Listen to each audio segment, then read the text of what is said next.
In the gentle folds of North Lincolnshire, a landscape better known for its steel sheep and sedate market towns, one might not expect to find a Victorian drama of flying kettles, bewitching teenagers, and terrified livestock.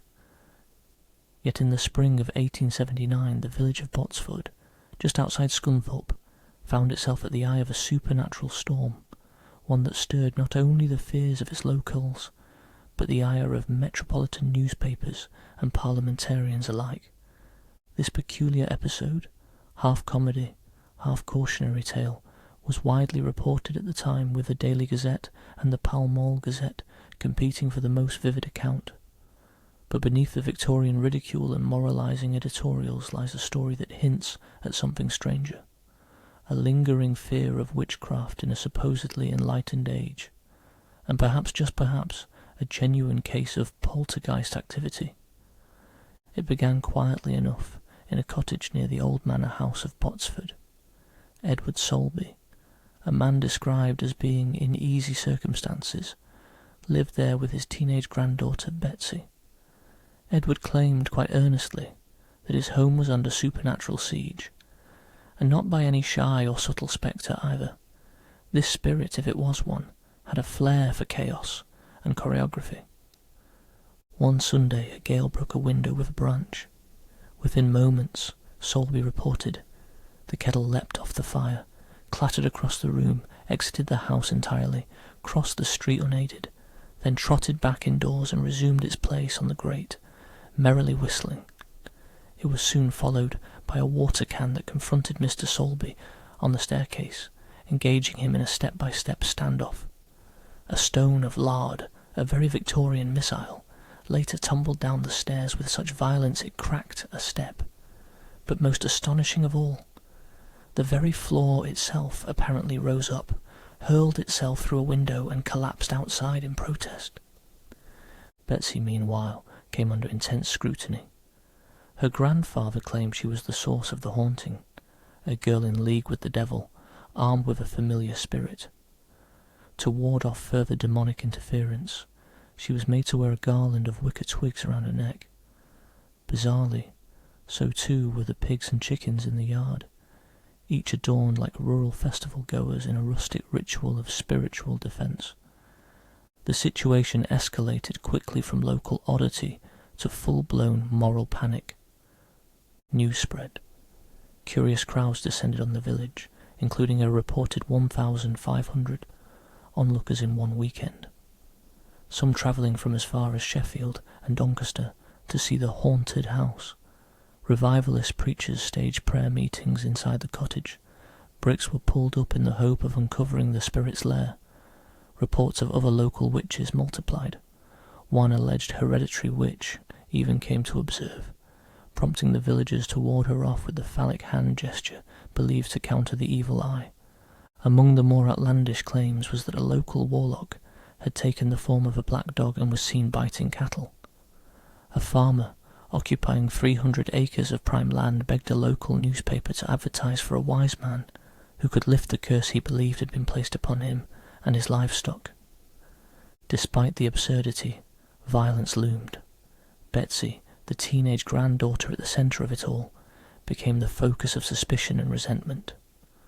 Though no mob materialised, accounts suggest the atmosphere was ripe for it. One witness compared the mood to the treatment of Madge wildfire in the heart of Midlothian, a woman scapegoated and brutalised by a superstitious community. Yet not everyone was convinced. The local squire, Mr. E. Peacock of Bottesford Manor, along with the village vicar and constable, dismissed the incidents as the work of human mischief. Evidence, they claimed, pointed clearly to Betsy herself. The flying pans, walking cans and tumbling boxes all occurred only when she was present. Wet boot marks betrayed her involvement in more than one incident. Still, their efforts to rationalise were met with hostility. A local preacher, not as later clarified an ordained Wesleyan minister, reportedly called skeptics atheists and even threatened to assault one man for failing to see the finger of God in the disturbances.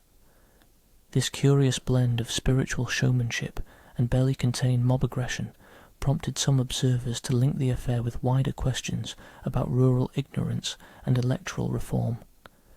Indeed, an anonymous correspondent to the Pall Mall Gazette, styling themselves an atheist, seized upon the Soulby case to argue that superstition still gripped the countryside, and that perhaps this undermined the case for extending the vote to the rural poor. If the people of Bottesford, he sniffed, are to be taken as a fair sample, we had better pay more attention to Mr. Goshen and a little less to Mr. Gladstone. Others were quick to respond, noting that the newspaper had mistakenly located Bottesford in Leicestershire instead of Lincolnshire, a geographic correction that did little to rescue the dignity of either county. A Leicester Chronicle editorial tried to salvage some honour, suggesting that although superstitions did linger, education would soon banish them. From the modern perspective, the Bottesford case is a rich mix of folklore, social tension, and what today we might call poltergeist phenomena. The spontaneous movement of objects, focus on a pubescent girl, and apparent intelligent mischief all mirror classic cases, from the Enfield poltergeist to the more obscure Willington Mill haunting of the 19th century.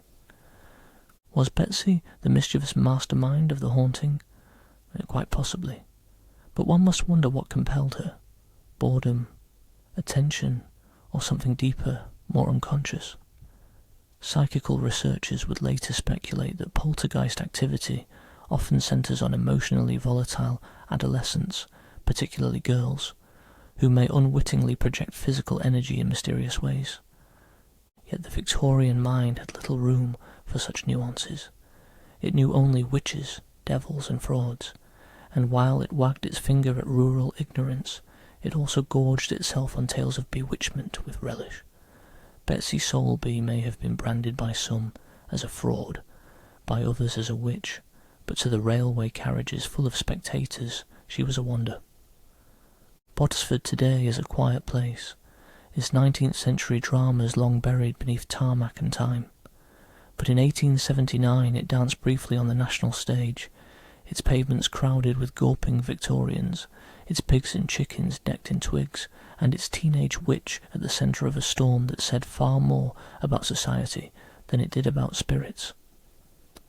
And somewhere in the echoes of Lincolnshire folklore you might still hear the whistle of that kettle, singing on the fire, then trotting off across the road entirely on its own.